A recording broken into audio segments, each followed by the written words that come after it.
Hey everybody, Scoutcrafter here again. TGIF, it's Friday.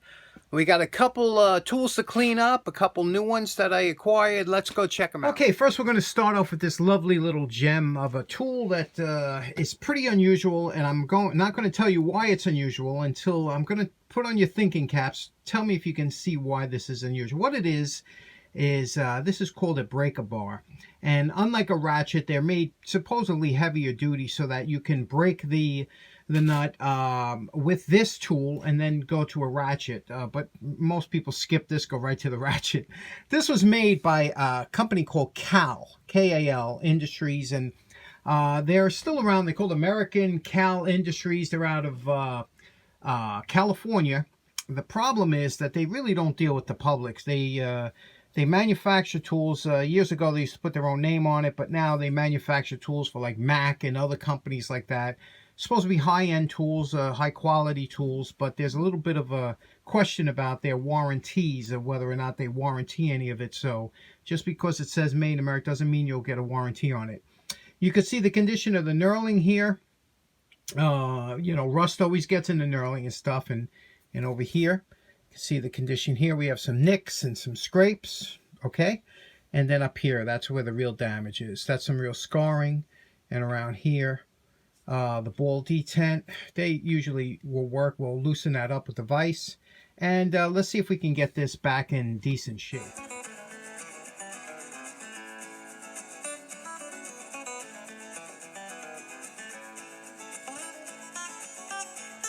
Okay, here we are at our post wire brush evaluation. You can see we got all the rust out of the knurling. This, you know, has been used. You can see now, even with the wire brushing here, now this is chrome plated. Now here's where you have to make a couple decisions you have to make with a wrench like this.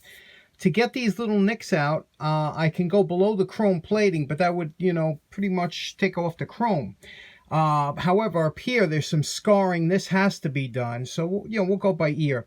But one thing I want to point out is you see this pin here. This is pressed in from the factory, okay? It's done in a certain way not to come out.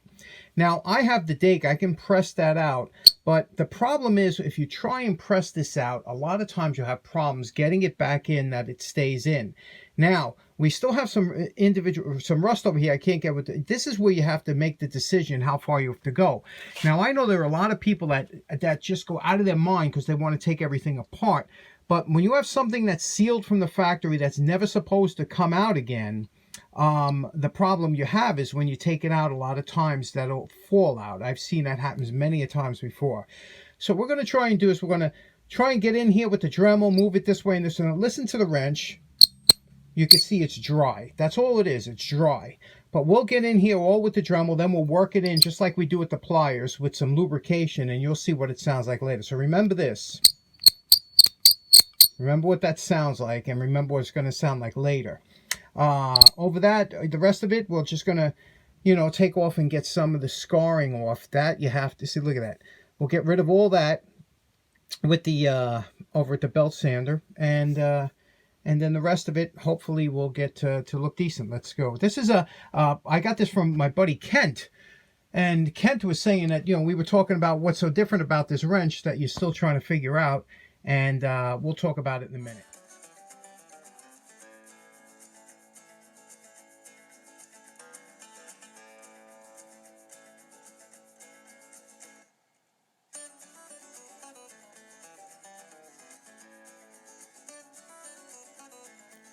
Now, you know my favorite part. Remember what this breaker bar looked like before we started.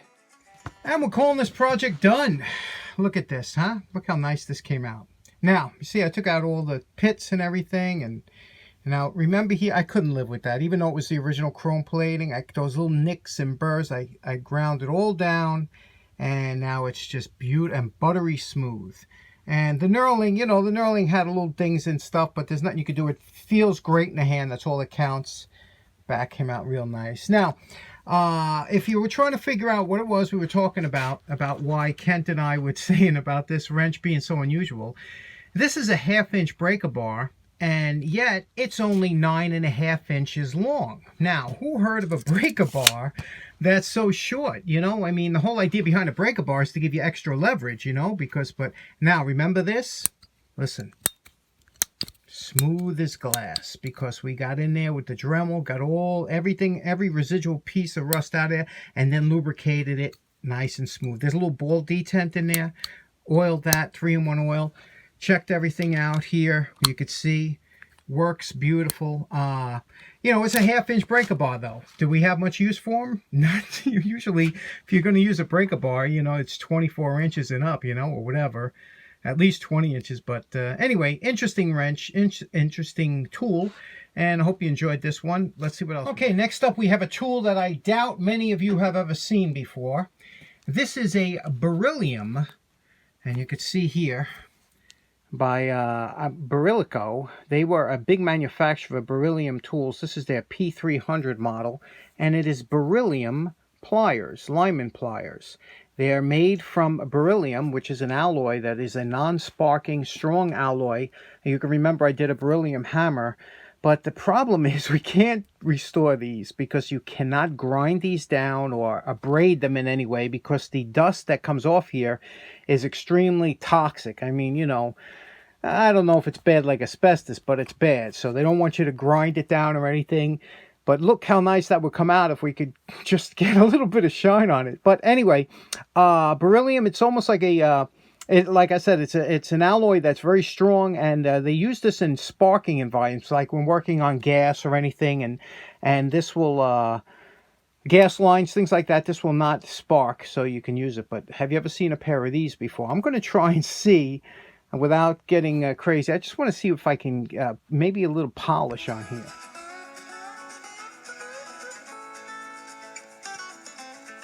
Okay, we're calling these done, and now I just did this by hand. I don't want to put it on any kind of machine or anything, but look at the beautiful here. You can see it's, now, again, it's a nice little shine just by hand using that. Remember this, this chrome polish here? Oh man, this brings me back, the smell of this. Number 7 made a whole line of products. They made polishing compound, rubbing compound, wax, and they made this chrome polish. But they had a whole line of products back when cars had chrome and paint that that didn't have clear coat on it. So I just used that. And all it is a chrome polish. It's just a small polish that doesn't really scratch. But look at that, and it has such a beautiful glow to it. I mean, I wish that this wasn't a that beryllium wasn't poisonous or toxic when you grind it, because if I could ground this down and made it mirror, can you imagine what these things would look? And they look like a bronze. They're like you know, such a warm, nice color.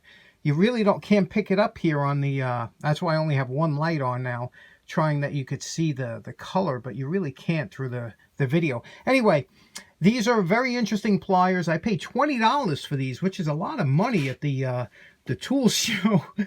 But as soon as I saw them, I said, man, I need one of these. I don't know why, but I'll never use it for a sparking environment. Anyway, I hope you enjoyed the presentation today. Thanks so much for tuning in. Take care now. Have a nice day. Bye-bye.